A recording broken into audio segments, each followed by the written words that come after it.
E aí galera, beleza? Vamos discutir um pouquinho aí sobre as generalidades do sistema nervoso? Bora lá! O que a gente vai estudar aqui? Eu quero estudar com vocês as funções do sistema nervoso, quero comentar um pouquinho com vocês sobre as células constituintes desse sistema e vamos falar para vocês da divisão anatômica e da divisão fisiológica do sistema nervoso. Vamos iniciar então com as funções do sistema nervoso, ok? Dentre as principais funções que a gente pode identificar, nós vamos citar essas duas aqui que são gerais. A função de controle e a função de produção, condução e interpretação de correntes elétricas. Controlar o organismo junto com o sistema endócrino é uma das funções do sistema nervoso. E entendam uma coisa, toda a sensação que você percebe ou todo movimento que você faz depende de uma corrente elétrica. Essa corrente elétrica é gerada na periferia do seu corpo e levada até o seu sistema nervoso central para você perceber, ou então o seu sistema nervoso central gera uma corrente elétrica e manda para a periferia do seu corpo para você, por exemplo, fazer esse movimento aqui que eu estou fazendo para vocês agora. E essas correntes elétricas são chamadas de impulsos nervosos. Então, um impulso nervoso nada mais é do que uma corrente elétrica que segue aí pelo seu organismo. Vamos falar agora das principais células que constituem o sistema nervoso. E são dois tipos básicos: os neurônios, que são as principais, e as células da glia, da neuroglia ou neuróglia. Não sei como é que o teu professor fala isso para você, mas os três tipos, os três nomes, servem para definir as células da glia. Quando a gente fala do neurônio, ele é a principal célula do sistema nervoso. Se vocês repararem, existem vários tipos diferentes de neurônios, unipolares, bipolares, pseudonipolares, que serão explicados para vocês aí na disciplina de histologia. O mais importante para esse momento é você entender que o neurônio tem essa parte principal aqui, que é o corpo, tem o axônio e tem essa parte final aqui, o terminal do axônio, onde as correntes elétricas serão passadas de um neurônio para o outro, num lugarzinho que você já deve ter ouvido o nome, que é sinapse, e ainda a gente tem essa parte superior aqui, esses prolongamentos do corpo do neurônio, que a gente chama aqui de dendritos, ok? Passando então agora para as células da glia ou da neuróglia, se você preferir. Existem 5 tipos principais: os astrócitos, os oligodendrócitos, as células de Schwann ou de Schwann, tanto faz, as células ependimárias e as células da micróglia. Em relação aos astrócitos, qual é a principal função? Se vocês repararem, o astrócito ele está diretamente associado ao vaso sanguíneo. Nem todas as substâncias podem passar direto do vaso para o sistema nervoso. Então existe um conjunto de células que são os astrócitos responsáveis por formar um negócio extremamente importante na clínica, que você vai ouvir muito falar no seu módulo de neuro, que é a barreira hematoencefálica. Você vai ouvir falar não só no módulo de neuro, mas também no módulo de farmacologia, quando o teu professor estiver falando com você dos medicamentos que ultrapassam ou não a barreira hematoencefálica, e quem forma essa barreira, então, você já sabe aqui com a gente, é o astrócito. A próxima célula da glia que eu quero apresentar são os oligodendrócitos. O que o oligodendrócito faz? O oligodendrócito é uma célula que forma o que a gente chama de bainha de mielina. Olha o oligodendrócito aqui e ele está emitindo prolongamentos e esses prolongamentos estão se enrolando ao redor do axônio, que é o rabinho, aquela parte mais comprida do neurônio. Qual é a função do oligodendrócito? Formar a bainha de mielina.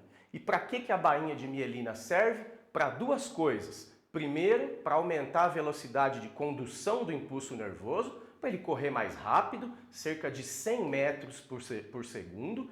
E em segundo lugar, para evitar o curto-circuito. Como eu disse para vocês, o neurônio é como se fosse um fio.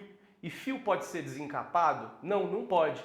Se o fio for desencapado, dá curto-circuito e você bota fogo na casa. A mesma coisa aqui é o neurônio, ele precisa ser encapado para as correntes elétricas, para os impulsos nervosos irem para o lugar adequado onde eles têm que chegar. Se não tiver a bainha de mielina, no sistema nervoso central, formada pelos oligodendrócitos, a informação vai se perder. Falando agora do nosso terceiro tipo de célula da neuróglia, que é a célula de Schwann. E o que a célula de Schwann ou célula de Schwann faz? Se vocês repararem, ela também está enrolada ao redor do axônio. Olha a célula de Schwann aqui, como ela se enrola no axônio que está representado em amarelo. E ela tem a mesma função do oligodendrócito. Só que como o oligodendrócito atua no sistema nervoso central, as células de Schwann atuam no sistema nervoso periférico. E aí que está um ponto importante para você, esse negócio cai na prova. O seu professor vai querer saber o seguinte: qual célula está associada à formação da bainha de mielina no sistema nervoso central e no sistema nervoso periférico? E aí você não pode esquecer. No sistema nervoso central, bainha de mielina formada pelos oligodendrócitos. No sistema nervoso periférico, bainha de mielina formada pelas células de Schwann. Um quarto grupo de células da glia são as células ependimárias. Onde essas células ependimárias estão localizadas? Elas estão localizadas nos ventrículos cerebrais. Você vai ver nas suas aulas de neuro que o líquido cerebroespinal ou líquido cerebrospinal ou líquor, tá? Tudo vai depender de como essa aula vai ser dada para você. No hospital, normalmente, você vai ouvir falar líquor, mas na realidade o nome anatômico da estrutura da substância é líquido cerebrospinal. Ou LCE. O LCE ele é produzido nos ventrículos cerebrais. Você tem dois ventrículos laterais, o terceiro e o quarto ventrículo. E esses ventrículos cerebrais eles são recobertos pelas células ependimárias. Essas células ependimárias formam uma estrutura chamada plexo coroide ou plexo corioide. E a função desse plexo, formado por essas células, é produzir o líquido cerebroespinal que constantemente vai circulando por entre as nossas meninges e vai sendo constantemente renovado. Por fim, o quinto e último tipo de célula da glia são as células da micróglia ou microglia. De um modo geral, essas células fazem bastante fagocitose, elas englobam partículas estranhas ao tecido, digerem essas partículas e tentam manter o sistema nervoso central livre de invasores, livre de patógenos, livre de substâncias estranhas. Beleza? Próximo ponto importante que eu quero discutir com vocês é a divisão anatômica. E essa divisão anatômica é a base para você entender toda a anatomia do sistema nervoso, tanto central quanto periférico. E falando nessa divisão, acabei de dizer para vocês aí, anatomicamente falando, o sistema nervoso é dividido em sistema nervoso central e sistema nervoso periférico. Vamos falar sobre eles um de cada vez. Inicialmente, quais são as estruturas que formam o sistema nervoso central? Basicamente, o sistema nervoso central é formado por dois grupos de estruturas. O primeiro é o encéfalo e o segundo é a medula espinal. Tudo isso que você está vendo aqui nesse momento é o encéfalo, e aí reparem que o encéfalo tem toda uma comunicação direta aqui com a medula espinal. O encéfalo, por sua vez, é dividido em três partes. Primeiramente, o cérebro, ok? Então aqui a gente consegue ver o cérebro. Em segundo plano, a gente tem o tronco encefálico, e já já eu vou falar para vocês da subdivisão do tronco encefálico. E por último aqui nós temos o cerebelo, junto com o cérebro e o tronco, formando o que a gente chama de encéfalo. E aí tem um ponto importante que você precisa lembrar. Quando um paciente sofre um popular chamado derrame, Você que vai ser médico não vai falar derrame, você vai falar acidente vascular. Quando a gente fala acidente vascular cerebral, a gente está se referindo a um acidente somente nesta região, no cérebro. Se o paciente sofreu um acidente vascular no tronco, você já não pode mais falar acidente vascular cerebral. Você tem que falar acidente vascular encefálico. Então, a melhor forma para você definir esses acidentes, que podem ser do tipo hemorrágico, pode ser do tipo isquêmico, isso você vai estudar depois lá na patologia, a melhor forma de definir é acidente vascular encefálico. Então, recapitulando aí, o encéfalo, que é uma das partes do sistema nervoso central, é formado pelo cérebro, pelo tronco encefálico e pelo cerebelo. E o cérebro? O cérebro é formado pelo telencéfalo, que é toda essa parte aqui do corpo caloso para cima. Aqui onde eu estou apontando para vocês é o corpo caloso, que tem fibras que vão contribuir na comunicação de um lado do cérebro com o outro, a comunicação entre os dois hemisférios. Então, do corpo caloso aqui, ó, para cima, a gente tem o telencéfalo. E aqui no meio do corpo caloso, nós temos o diencéfalo. E o tronco encefálico? O tronco encefálico, por sua vez, ele é formado pelo mesencéfalo, olha a região do mesencéfalo aqui, pela ponte, aqui está a nossa coleguinha ponte, e pelo bulbo. Alguns livros mais antigos chamam o bulbo de medula oblonga, mas o nome mais adequado para o bulbo, há um bom tempo, é bulbo mesmo. No geral, todas essas estruturas, tanto do tronco encefálico como também do diencéfalo, possuem núcleos extremamente importantes para as atividades viscerais, para as atividades involuntárias que ocorrem a todo momento no nosso organismo. E por sua vez, o cerebelo, tá? É um órgão à parte que também constitui o encéfalo, está associado, por exemplo, ao equilíbrio, né? Se você consegue ficar equilibrado é porque o seu cerebelo está funcionando direitinho. Ele também está associado à coordenação motora e à aprendizagem motora. Pessoas, por exemplo, que têm lesões no cerebelo acabam tendo problemas em se manter equilibrado, acabam perdendo a coordenação motora e assim por diante. Então, recapitulando aqui para vocês, o sistema nervoso central, então, foi dividido em encéfalo, que são as partes que a gente acabou de explicar, e agora a medula espinal. E o que a medula espinal é? A medula espinal ela tem duas funções básicas.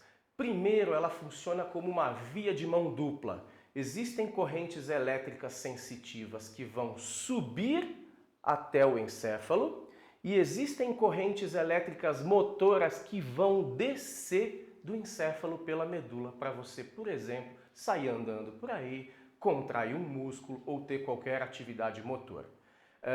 Dentro da medula espinal, o que vocês vão estudar? Vocês vão estudar todas as vias ascendentes que levam informações, correntes elétricas, impulsos nervosos sensitivos. Vocês vão estudar todas as vias descendentes que vão levar impulsos elétricos, correntes elétricas motoras e também vão estudar o que? A capacidade que a medula tem de tomar algumas decisões. Por exemplo, quando você encosta numa coisa quente, automaticamente você tira a mão e só depois que às vezes você percebe a dor.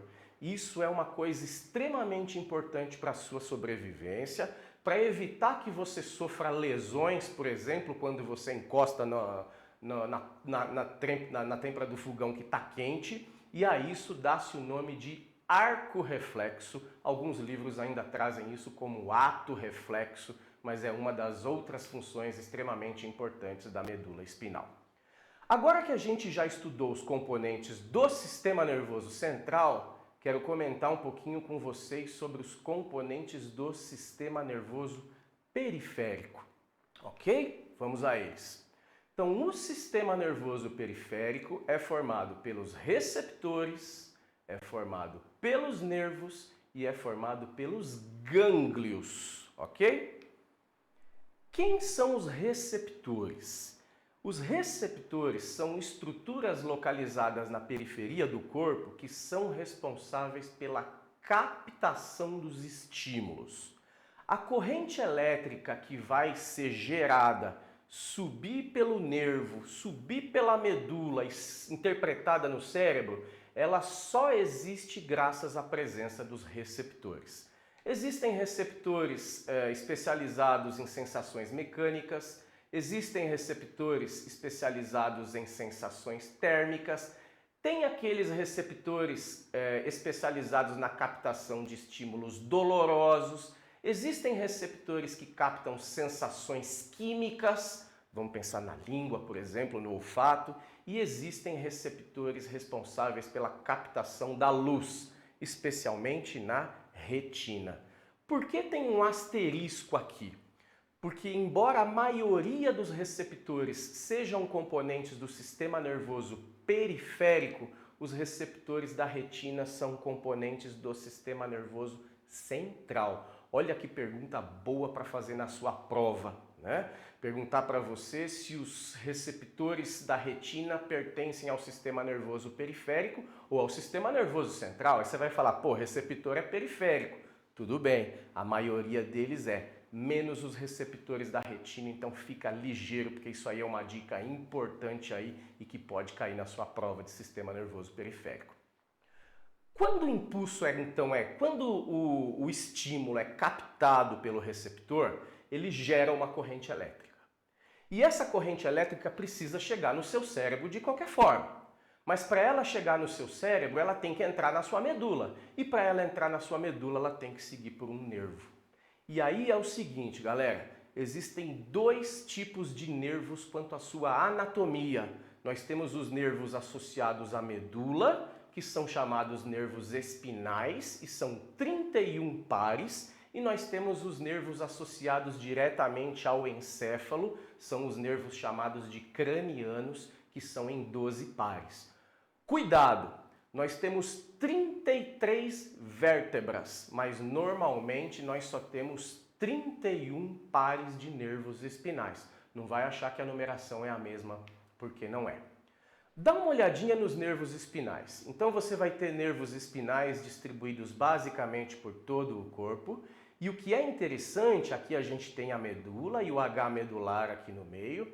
O que é interessante é que cada nervo espinal ele tem dois componentes. Um componente posterior, por onde seguem as correntes elétricas sensitivas, que vão entrar por trás na medula espinal e vão seguir para o cérebro. E a gente tem um outro componente, que é o componente anterior ou motor, que vai liberar as correntes motoras vindas do cérebro para a periferia do corpo. Então guarda esse ponto, que esse ponto é importante. Cada um dos 31 pares de nervos espinais tem função mista. Os nervos espinais são mistos, carregam correntes elétricas tanto sensitivas do corpo para o encéfalo, quanto correntes elétricas motoras do encéfalo para o corpo. Então, nervos espinais mistos, um componente motor e um componente sensitivo. E os nervos cranianos? Os nervos cranianos são 12 pares. Você precisa de uma aula específica só de nervos cranianos para conseguir entender essa galera aí. Você tem nervo óptico, nervo olfatório, nervo oculomotor, troclear, abducente, trigêmeo, glossofaríngeo, tem nervo craniano a dar com pau. Então você precisa de uma aula isolada só de nervos cranianos para você entender qual é motor, qual é sensitivo, qual é misto e a função de cada um. Então, recapitulando, os 31 pares de nervos espinais são mistos, tanto sensitivos quanto motores. E os 12 pares de nervos cranianos? Alguns são essencialmente motores, alguns são essencialmente sensitivos e outros ainda fazem as duas funções, então sendo chamados de nervos mistos. E agora que a gente acabou de estudar a divisão anatômica, vamos tentar entender basicamente como é que funciona a divisão fisiológica do sistema nervoso. Pensando nessa divisão, o sistema nervoso ele é dividido em sistema nervoso somático, ok? e sistema nervoso visceral, também conhecido como sistema nervoso autônomo. Falando primeiramente do sistema nervoso somático, quais são as funções dessa divisão fisiológica aí do sistema nervoso? Primeiro, o sistema nervoso somático ele permite que você se relacione com o meio ambiente em que você está inserido. Então, quando você percebe um aumento de temperatura, quando você sente dor ou quando você está fazendo um movimento qualquer, você está utilizando o sistema nervoso somático. Tá vendo aqui, ó? Movimentos voluntários estão associados à parte somática do sistema nervoso, assim como a percepção dos estímulos externos que eu acabei de comentar com vocês. E as relações, então, entre o sistema nervoso e o meio interno, ou seja, em relação às vísceras, aos nossos órgãos internos? Aí a gente está falando o quê? Do sistema nervoso autônomo ou também sistema nervoso visceral. Essa parte, essa divisão fisiológica do sistema nervoso vai atuar na manutenção da homeostasia, controlando uma série de mecanismos que possibilitam que o seu organismo fique em equilíbrio, e também esse sistema contribui para que você perceba os estímulos que vêm de dentro. Por exemplo, se está faltando oxigênio no seu corpo, se o seu coração precisa aumentar a frequência, se o seu trato gastrointestinal precisa trabalhar com mais velocidade e assim por diante, ok? Então, o que a gente viu nessa aula aqui, galera? Nessa nossa aula de generalidades, nós discutimos as funções do sistema nervoso, que são o controle de diversas funções do organismo e também o que? A geração, condução e interpretação de correntes elétricas, que na realidade são o que a gente conhece por impulso nervoso.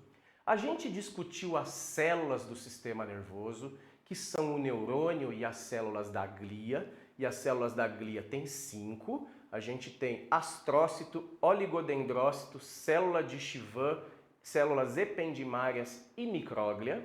A gente discutiu a divisão anatômica do sistema nervoso em sistema nervoso central e sistema nervoso periférico. Sistema nervoso central, encéfalo, tronco encefálico e cerebelo, encéfalo, diencéfalo e telencéfalo, tronco encefálico, mesencéfalo, ponte e bulbo, e o cerebelo é o cerebelo mesmo, além da medula espinal, com as suas vias ascendentes e descendentes. E a gente viu também que tem o sistema nervoso periférico, que tem os receptores, os nervos espinais e cranianos e também os gânglios, onde os neurônios vão fazer sinapse.